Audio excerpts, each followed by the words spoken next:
At Iconium, Paul and Barnabas went into the Jewish synagogue as usual. They spoke there with great power. Large numbers of Jews and Greeks became believers. But the Jews who refused to believe stirred up some of the Gentiles who were there. They turned them against the two men and the new believers. So Paul and Barnabas spent a lot of time there. They spoke boldly for the Lord. He gave them the ability to do signs and wonders. In this way, the Lord showed them they were telling the truth about His grace. The people of the city did not agree with one another. Some were on the side of the Jews. Others were on the side of the apostles. Jews and Gentiles alike planned to treat Paul and Barnabas badly. Their leaders agreed. They planned to kill them by throwing stones at them. But Paul and Barnabas found out about the plan. They escaped to Lycaonian, cities of Lystra and Derbe, and to the surrounding area. There they continued to preach the good news. In Lystra, they set a man who couldn't walk. He hadn't been able to use his feet since the day he was born. He listened as Paul spoke. Paul looked right at him. He saw that the man had faith to be healed. So he called out, "Stand up on your feet." Then the man jumped up and began to walk. The crowd saw what Paul had done. They shouted in the Lycaonian language, "The gods have come down to us in human form," they exclaimed. They called Barnabas Zeus. Paul was the main speaker, so they called him Hermes. Just outside the city was the temple of the god Zeus. The priest of Zeus brought bulls and wreaths to the city gates. He and the crowd wanted to offer sacrifices to Paul and Barnabas. But the apostles, Barnabas and Paul, heard about this. So they tore their clothes. They rushed out into the crowd.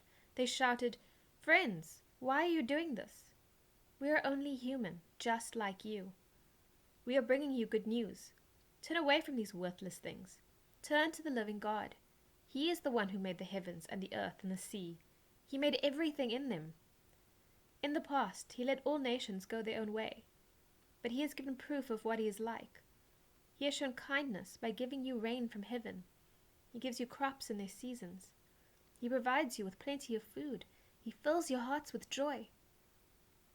Paul and Barnabas told them all these things, but they had trouble keeping the crowd from offering sacrifices to them. Then some Jews came from Antioch and Iconium. They won the crowd over to their side. They threw stones at Paul. They thought he was dead, so they dragged him out of the city. The believers gathered around Paul. Then he got up and went back into the city. The next day, he and Barnabas left for Derbe. Paul and Barnabas preached the good news in the city of Derbe. They won large numbers of followers. Then they returned to Lystra, Iconium, and Antioch. There they helped the believers gain strength. They told them to remain faithful to what they had been taught. "We must go through many hard times to enter God's kingdom," they said. Paul and Barnabas appointed elders for them in each church. The elders had trusted in the Lord. Paul and Barnabas prayed and fasted. They placed the elders in the Lord's care. After going through Syria, Paul and Barnabas came into Pamphylia. They preached the good news in Perga. Then they went down to Attalia. From Attalia, they sailed back to Antioch. In Antioch, they had been put in God's care to preach the good news. They had now completed the work God had given them to do. When they arrived at Antioch, they gathered the church together. They reported all that God had done through them. They told how He had opened a way for the Gentiles to believe, and they stayed there a long time with the believers.